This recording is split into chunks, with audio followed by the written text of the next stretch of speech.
मूलम प्रपद्येऽहं दीनान्यजतारकम् वन्दे मुकुन्दमरविन्ददरायदार्शं कुन्देन्दुशङ्खपदमं सुजिरोपवेशम् इन्द्रादिदेववनवन्दितपादपीठम् वृन्दावनालयमहं वसुदेवसेनम् नवजलधरवर्णं सम्प्रकोदभासिकरणम् विकसितनलिनाशियं विस्फुरन् मन्दहास्यम् कनकरुचिदुकूलं चारुबर्हावशूलम् कमपि निखिलसारं नोन्मोतीकवारम्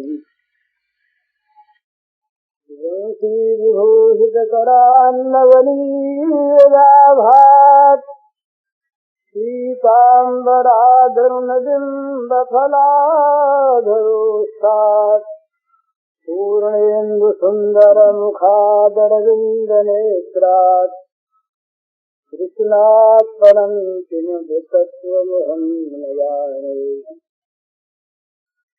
ज्ञानाध्यासवशीकृतेर्मनसा तन्निर्गुणं निष्क्रियम् ज्योतिकिंचनयोगिनो यदि परं पश्यन्ति ते अस्माकं तु तदेव लोचनचमत्काराय भूयाचिरम् कालिन्दी पुलिनेषु यत्किमपि तन्नीलं मूढावति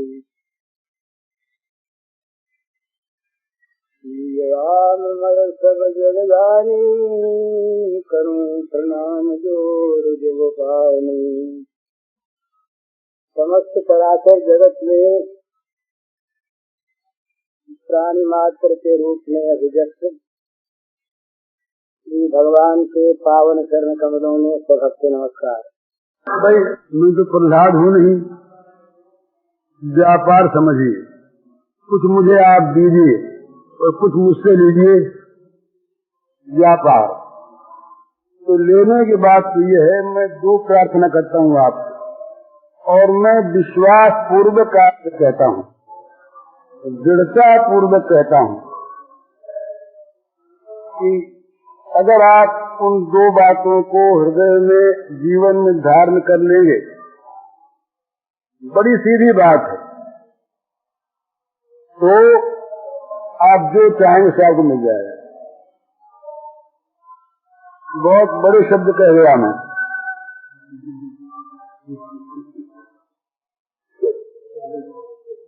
तो भगवान के भरोसे कह गया। वो दो बात कौन सी है? आप जो कुछ भी चाहते हैं, भगवान का प्रेम, भगवान की प्राप्ति या और कुछ ज्ञान वैराग्य, कुछ भी जो चाहते हैं उसके लिए आप एकांत अनिवार्य इच्छा करें। इतना काम तो आप करें, निमित्त का साधन करें, आप तप करें, जप करें, माला फेरें, ध्यान करें, कुछ नहीं कहता। केवल ये करें कि आपकी जो इच्छा जिस वस्तु को पाने की है, उस इच्छा को आप अत्यंत तीव्र कर दें, इच्छा एक रह जाए। तो दूसरा जो और एक काम करने, उसमें कुछ नहीं करना आपको। उस इच्छा की पूर्ति भगवान की कृपा से अवश्य अवश्य अवश्य होगी, ये विश्वास कर ले। दो ही बात, अपने साधनों से कोई भगवान को नहीं पा सकता। हमारे पास मूल्य क्या है भगवान को देने के लिए? कौन सी साधना हमने की है? हमारे तो पाप नहीं छूटे, काम को लोभा नहीं छूटे, हमारे में तो दोषों का भंडार भरा है। तो ऐसे दोषों का भंडार कोई किस मूल्य पर भगवान को खरीदेगा? कुछ नहीं है।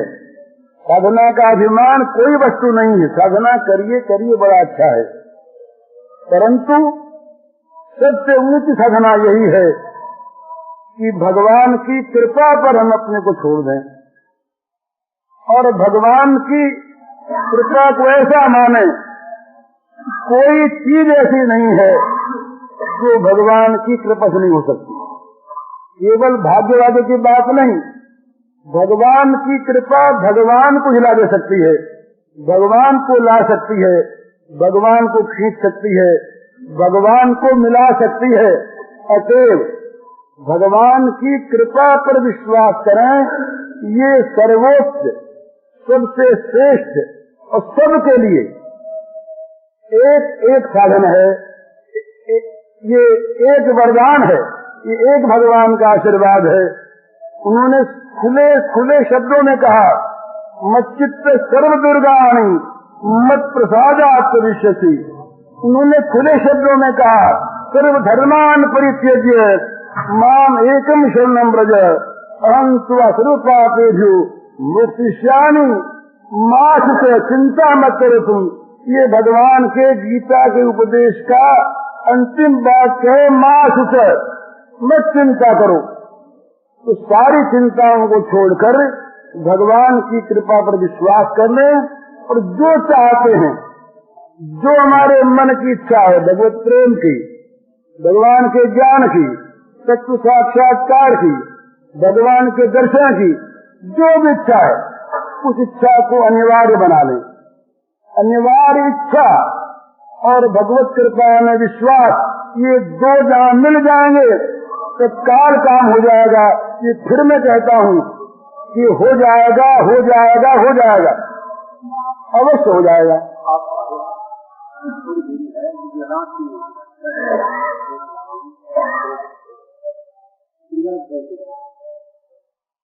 तो ये एक चीज तो मुझसे आप ले लें, अर्थात मेरी प्रार्थना मान लें। ये सब तो मेरी हाथ जोड़ की प्रार्थना है।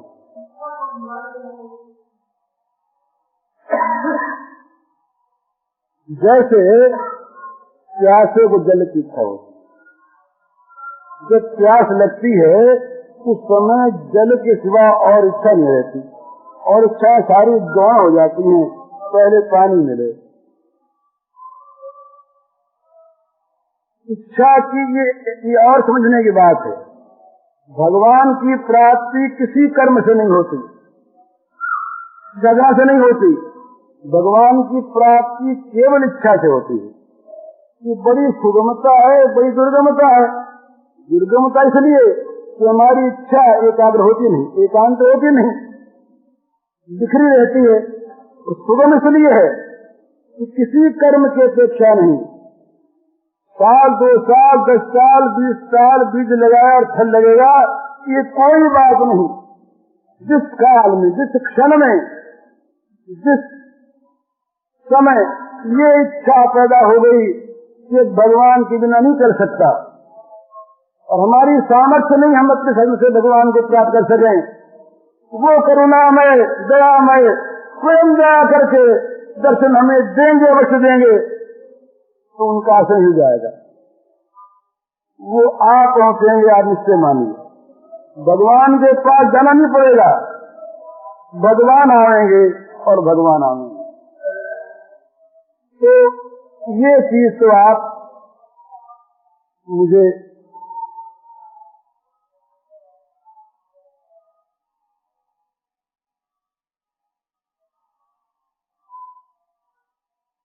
इस पर कृपा करके मेरी बात ये मान ले, मुझसे ले लें, और मुझे दें क्या, आप सब मुझे आशीर्वाद दें। सच्ची बात कहता हूँ।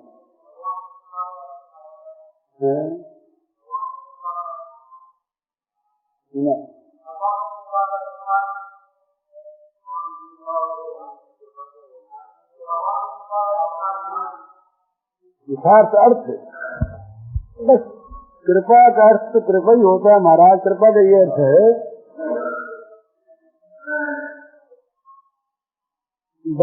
वो भगवान की कृपा का अर्थ समझ में ही नहीं आता। महाराज समझ में आ जाए तो भगवान की कृपा हो जाए।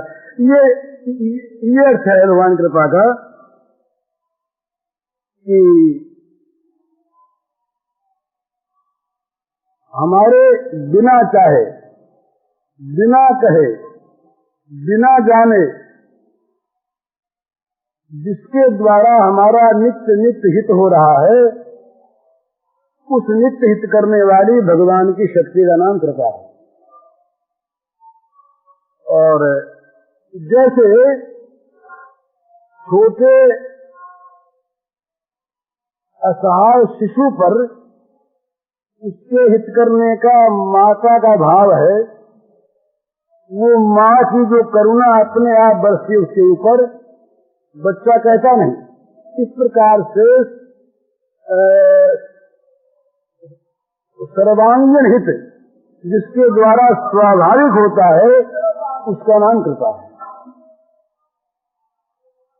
तो कृपा में किसी आधार की आवश्यकता नहीं है। कृपा में किसी प्रकार के साधन की आवश्यकता नहीं है। केवल विश्वास की आवश्यकता है कि हम पर कृपा भगवान की है, बस है। और वो जितनी हम मानते हैं उससे अनंत गुनी है, उसकी कोई सीमा नहीं, संख्या नहीं, गणना नहीं। वो जितनी हम मानते हैं उससे अनंत गुनी है। और वो चाहे किसी रूप में आवे, जिस रूप में आती है उसी रूप में हमारा कल्याण करने आती है, परम कल्याण करने आती है। इसमें जरा संदेह की बात नहीं। तो दो बात हुई। मैं जो कह रहा था वो कह रहा था सच्चे हृदय से, कोई बनावट की बात नहीं, कोई इसमें भी बड़ाई लेने की भावना मेरे मन में होगी, भगवान जाने, अंतर्यामी को पता है। परंतु ये जो चीज मैं कह रहा हूँ ये सच्ची कह रहा हूँ। आप सब लोग मिलकर के, सब बहनें, सब माताएं, सब भाई मुझे आशीर्वाद दें। वो आशीर्वाद में बड़ी शक्ति होती है। सद्भावना करें, ये आशीर्वाद दें कि कभी कभी मेरा मन भगवान में लग जाया करे। ये लगता नहीं है। मनुष्य कह दे कुछ भी, मनुष्य दूसरे को समझा दे कुछ भी, पर जब तक वो खुद अपने जीवन में उस चीज को नहीं समझता तब तक उसके लिए तो अपेक्षा ही रहती है कि उस चीज से मिले। तो मैं तो इस चीज की अपेक्षा रखता हूँ, मैं चाहता हूँ मुझे मिले। भगवान, ये कुछ ऐसी बात है कि अनोखी बात मालूम होती है। भगवान की मुझ पर अनंत कृपा है, ये मेरा विश्वास है। मैं उनकी कृपा को जितनी देख पाता हूँ उससे कई अनंत गुनी है, ये मुझे दीक्षा भी है। पर मेरे दुर्गुण छूटते नहीं हैं, इनको मैंने पकड़ रखा है, ये भी सत्य है। तो इसके लिए मैं आप लोगों का सद्भाव चाहता हूँ, आशीर्वाद चाहता हूँ। आप सब लोग मिल करके, दया करके, कृपा करके अपनी सद्भावना दें, मुझे आशीर्वाद दें, तो मेरा कुछ भला हो जाए। ये आदान प्रदान की बात मैंने आपसे कही है।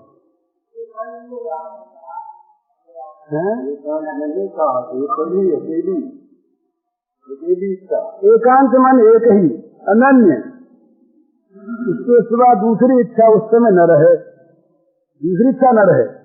जहाँ तक इच्छाएं बहुत रहती हैं वहाँ उन इच्छाओं का व्यभिचार है।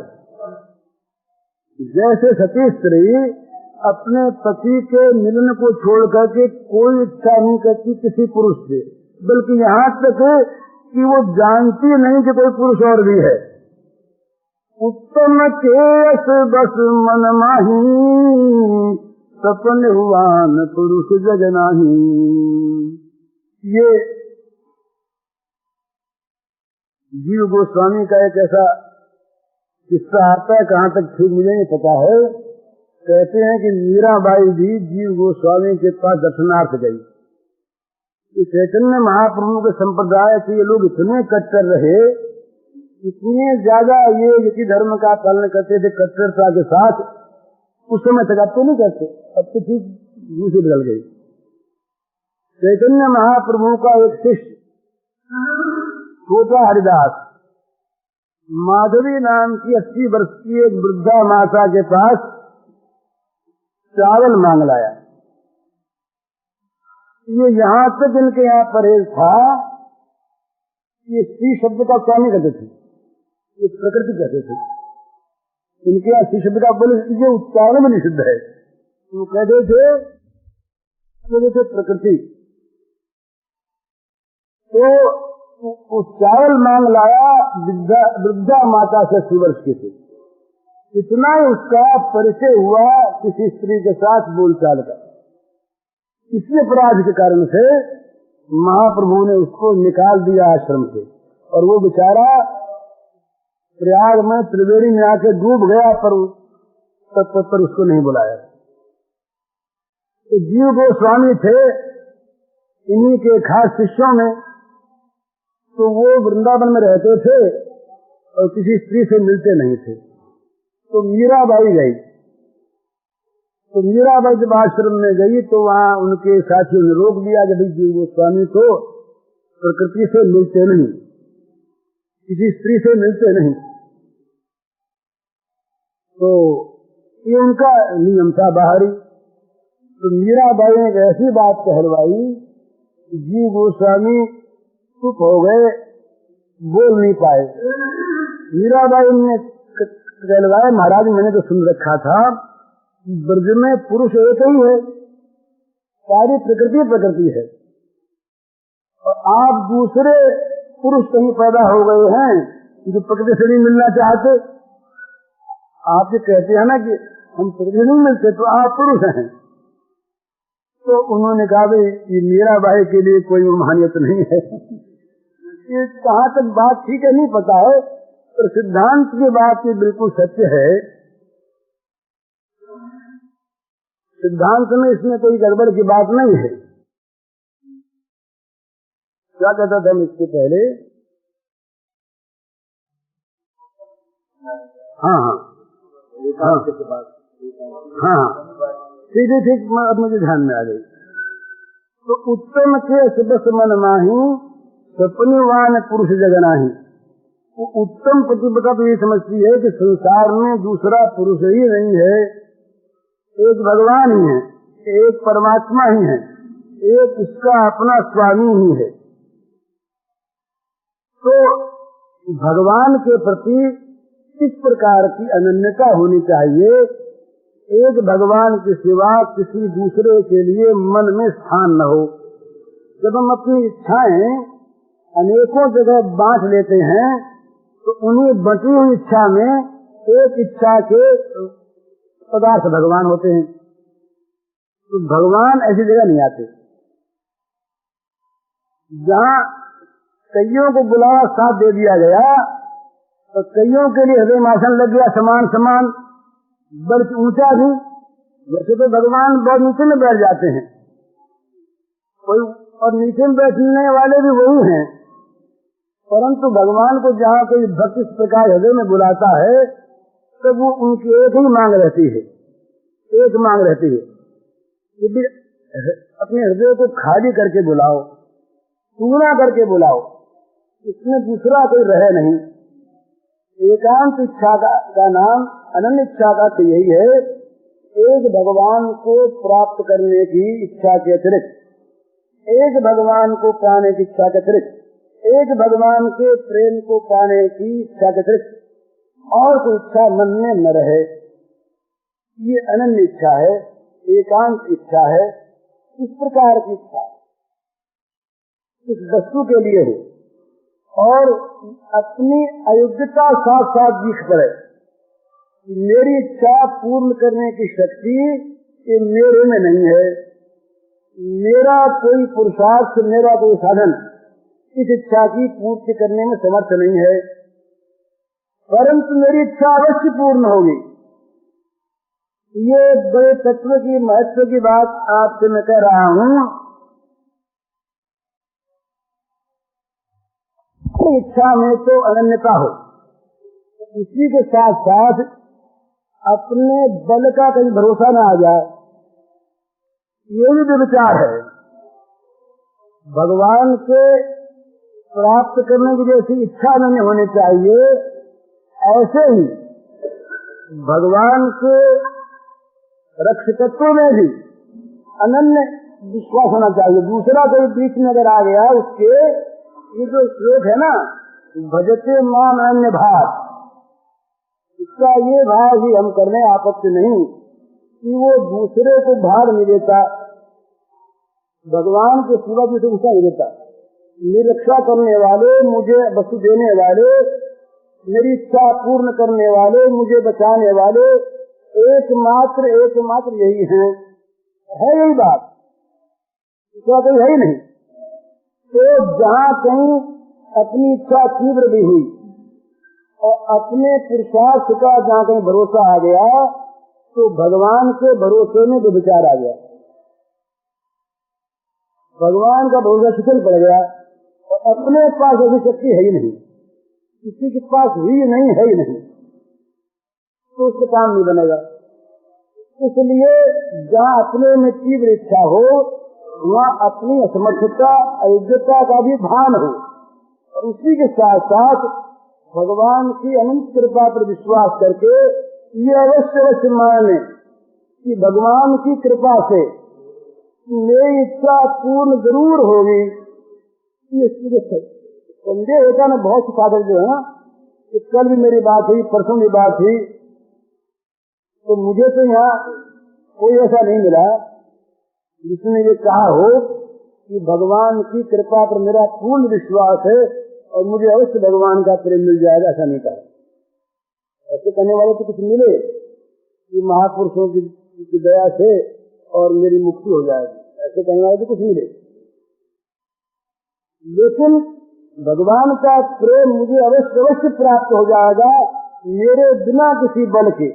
मुझे संदेह करने वाले ही मिले कि मेरा क्या होगा, साधन तो मेरे से बनता नहीं है और मेरा तो दोष छूटता नहीं है और अभी तक कुछ हुआ नहीं, तो क्या होगा, आप कृपा करिए। तो मैंने सोचा कि मेरी कृपा का जहाँ भरोसा है वहाँ तो डूब नहीं है, उसमें तो कुछ है नहीं। ये पागलपन की बात लोग क्यों करते हैं? जो कृपामय है, जो अपनी कृपा वितरण करने के लिए व्यस्त है, जो अव्यस्त है, जो आर्त हो रहा है कि मेरी कृपा को ले ले, और जिसकी कृपा अमोघ है, अव्यर्थ है, जिसकी कृपा सबके लिए है और जिसकी कृपा पर विश्वास करने पर वो कृपा में बना आ जाता है, उस कृपालु के प्रति विश्वास करना चाहिए। और कभी कभी शंका नहीं करनी चाहिए मन में कि मेरा भी काम नहीं होगा। अरे वो कृपा है, उसकी कृपा से नहीं होगा, ये मान के हम उसका तिरस्कार करते हैं, अपमान करते हैं, क्या नहीं होगा। तो भगवान की कृपा पर विश्वास करके चित्त हमारा होठ है उल्लसित, वो पापों को फटकार दे, जगत को फटकार दे, खबरदार मेरे पास नहीं आ सकते, तुम पाप मेरे सामने नहीं देख सकते, मेरे समीप नहीं आ सकते, मेरी सीमा में तुम्हारा प्रवेश नहीं हो सकता। क्यों? मेरा रक्षक, मेरा पहरेदार, मेरा पिता, मेरा माता, मेरा सर्वस्व, मेरा भगवान, मेरा प्यारा निरंतर मेरे साथ है, निरंतर पढ़ा देता है। उसकी एकमात्र कृपा में मैं डूब रहा हूँ, सराबोर हूँ, आगे पीछे ऊपर नीचे बाहर भीतर केवल कृपा ही कृपा है। किसकी ताकत है कि कृपा के अभेद कवच को तोड़ कर अंदर आ सके? ये सच्ची बात है। बोला ये केवल मैं आपको भुगड़ी देता हूँ, बनावटी बात नहीं कहता हूँ, ये वास्तव में ऐसी बात है। उसकी कृपा पर अगर हम भरोसा कर लें तो तत्काल हमारे मुंह से बात निकल जानी चाहिए, हम सुरक्षित हो गए, हम भगवान से हो गए, भगवान की रक्षा में आ गए। अब जब भगवान के रक्षा में हम आ गए, जब हम भगवान के हो गए, तो हमें डर क्या है? कोई हमारे पास दुष्कर्म, दुष्विचार, दुर्भाव आ नहीं सकता। और सच मानिए, अगर भगवान रक्षा में आप मान लेंगे तो आ नहीं सके। तभी तक आते हैं जब तक हम उनके नहीं होते, जब तक हम अपने को रक्षित मानते हैं, उनकी रक्षा का भरोसा नहीं करते, जब तक उनके नहीं बन जाते। तावत रागादय सेना तावत कारा गृहम गृहम सावन मोहर निगलो कृष्ण तेजना। ये ब्रह्मा जी ने, किसी ने कहा अंत में तो सारी बातें कह चुके। तब कहा कि महाराज श्री कृष्ण, ये जब तक ये आपसे नहीं बन जाते तभी तक ये रागद्वेष स्वरूप की चोर पीछे पीछे से दौड़ के सताते, तभी तक ये घर के कैद खाने में बंद रहता है और तभी तक ये मोह की बेड़ी पैरों में पड़ी हुई रहती है। जब ये आपका हो गया बस चोर भाग जाते छोड़ करके, चोरों को निकालना नहीं पड़ता, लड़ना नहीं पड़ता, बचना नहीं पड़ता। स्वयं चोर जब जान लेते हैं कि ये सरकार का हो गया, ये भगवान का हो गया, अपने आप निकल भागते हैं कि यहाँ रहना हमारे लिए खैर की चीज नहीं। घर जो बंधन है वो घर फिर भगवान का मंदिर बन जाएगा, बंधन नहीं रहेगा। घर में रहे, पूजा करो, अपनी चीज तो है नहीं, और बाहर निकले तो आनंद। और तभी तक ये मोह की बेड़ी चरणों में पड़ी हुई है, पैरों में बंधी हुई है, जो हमें जहाँ तहाँ जब जाते तब साथ जाती है, बंधे पैर रहते हैं। जब भगवान के हुए कि बेड़ी टूट जाएगी, मन में स्वाभाविक एक उल्लास आएगा, एक आनंद आएगा। उस आनंद में अगर कहीं संसार का कोई प्रिय पदार्थ नष्ट होगा, उसकी ताकत नहीं कि वो नष्ट हुआ पदार्थ हमारे मन में जरा भी शोक पैदा कर सके। वो भगवान की दया उसमें दिखेगी। ये वो लोग दया के पात्र हैं जो संसार के पदार्थों की प्राप्ति में तो कृपा मानते हैं और प्राप्त न होने या चले जाने पर कृपा मानते हैं। वो दया का मन नहीं समझते।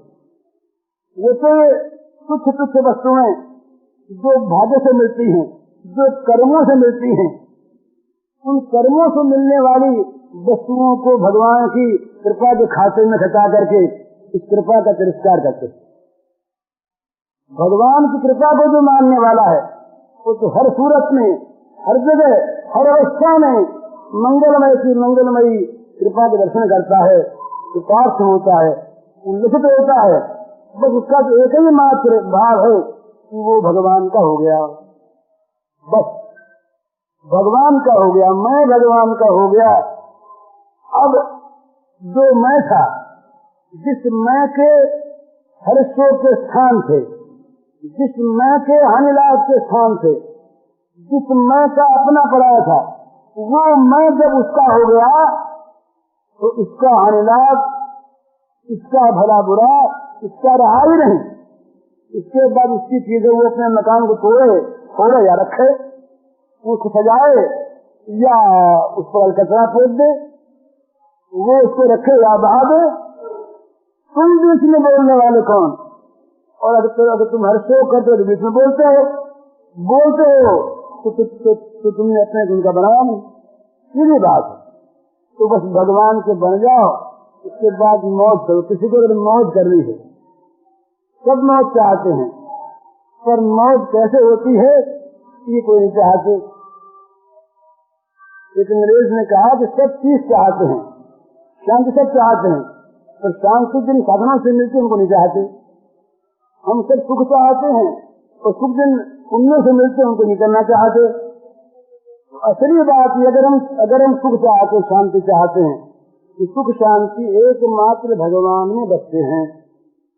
भगवान के सिवा इनकी वस्ती कहीं है नहीं। आनंद स्वरूप, शांतिमय, शांत स्वरूप, ये अगर कोई है एकमात्र भगवान है। चाहे परमात्मा को, ब्रह्म को, कृष्ण को, राम को, विष्णु को, शिव को, अपने भगवान का नाम कुछ ले रखो, कोई रूप देखो। वो जो भगवान है, उन भगवान के सिवा सुख शांति न कहीं है, न कहीं होगी, न किसी को आज तक कहीं मिली है, न मिल रही है, न मिल सकती है। अगर उसकी इच्छा है तो अपने को उनकी कृपा पर छोड़ दो। अनकंडीशनली कोई भी उसके बीच में शर्त न रहे, बिना शर्त के अपने आप को उनके चरणों पर डाल दो। इसके बाद अच्छा बुरा भला इसका भी कुछ सोचेंगे, वो अपना बना के सोचेंगे। जब ये उनका अपना हो गया तो भला होगा तो उनका होगा, बुरा होगा तो अपना होगा, जित जाएगी उनकी जाएगी, न जाएगी उनकी जाएगी। हम सोचने वाले कौन? और हम क्यों सोचे? हम सोचते हैं तो हम अपने को अब तक अपने ही मान रहे हैं। इसलिए ये सिद्धांत है, कोई आदमी अपने को भगवान का भी कहे और अपना सुख दुख भी सोचे तो वो जरा सोचने की बात है, वो कहता है कि बन गया कि फिर विचारे बन गया होता तो ये कहता नहीं, मन मुझसे आती नहीं। तो भगवान का बने, भगवान का बनने का भी यही है कि भगवान की कृपा पर पूर्ण विश्वास करे। भगवान की कृपा ही हमारा जीवन है, कृपा ही हमारी आत्मा है, कृपा ही हमारा प्राण है, वो कृपा ही हमारा आदर्श है, वही सेज है, वही हमारा रक्षक है। सब प्रकार से सारे नाते उस कृपा के द्वारा भगवान से जोड़ने, बस ये अगर हो गया तो जीवन का जो कुछ भी प्राप्त करना था, नहीं तो लगे रहेगी उधेड़ मुई, ये करें कि वो करें, ये अच्छा कि वो अच्छा, ये प्रतिकूल हो गया, ये अनुकूल हो गया, ये जो प्रतिकूल हो गया इसको मिटावे तो अनुकूल को बुलावे, इसमें जा रहा है। सारा जीवन इस अनुकूलता और प्रतिकूलता के बखेड़े में जा रहा है। कभी मन के प्रतिकूल दिखता है इसलिए बचना चाहिए, अनुकूल दिखता है तो और बढ़ना चाहिए, फिर प्रतिकूल आ गया तो घटना चाहिए। यही जीवन भर बीतता इसी घेरे बुनने, कभी ऊपर गए कभी नीचे आए संसार में, और ये तो यहाँ की गति है। ये करना चढ़ना बनना बिगड़ना, ये संहार, मरना और जन्म लेना, ये संसार का रूप इसमें है ही। ये जहाँ ये है वही संसार है, ये तो संसार का स्वरूप है, स्वभाव है। तो हमारे पास तो पहले धन साथ रहा नहीं, ये तो ये उसका रूप ही है, सदा अच्छी रहे। यहाँ पर तो संसार नहीं, यहाँ तो बहता है, गंगा की धारा बह रही है, मृत्यु का प्रवाह बह रहा है। तो मृत्यु के प्रवाह में नित्य क्या है, मृत्यु के प्रवाह में अमर क्या है, बस वो भगवान है। भगवान जहाँ पर है वो एक हैं, अमर हैं। जब हम भगवान के होने जा रहे हैं तब तो पाप करने का तो प्रश्न आता ही नहीं है, इसे तो हमेशा तो भूले छूटे जाना है। ये तो जो पहले की अड़चनें बनी हुई हैं, जो पहले के प्रतिबंधक हैं पुराने, उनकी हम आड़ मानते भाई वो रहेंगे तो कैसे मिलेगा। ये अपनी जो कमजोरी है भगवान की कृपा में विश्वास न रहने से इस कमजोरी को त्याग दें, मन से इस बहम को निकाल दें कि भगवान की कृपा होने पर भी और हम बंधन में रहेंगे, और इस बहम को भी निकाल दें कि हम बहुत अच्छे होंगे तब कृपा होगी ना। अच्छा बुरा भगवान की कृपा नहीं देखती, भगवान की कृपा तो ये देखती है कि वो कृपा तो चाहता है कि नहीं, बस। फिर चाहे कोई हो, कैसा भी हो, उसका पूर्व का कुछ भी इतिहास हो, किसी जात का हो, किसी वर्ण का हो, पुरुष हो, नारी हो, पापी हो, पुण्यात्मा हो, बस कृपा उस पर बरसेगी ही, और जिस पर कृपा भगवान की बरसी उसके लिए क्या नहीं हो गया।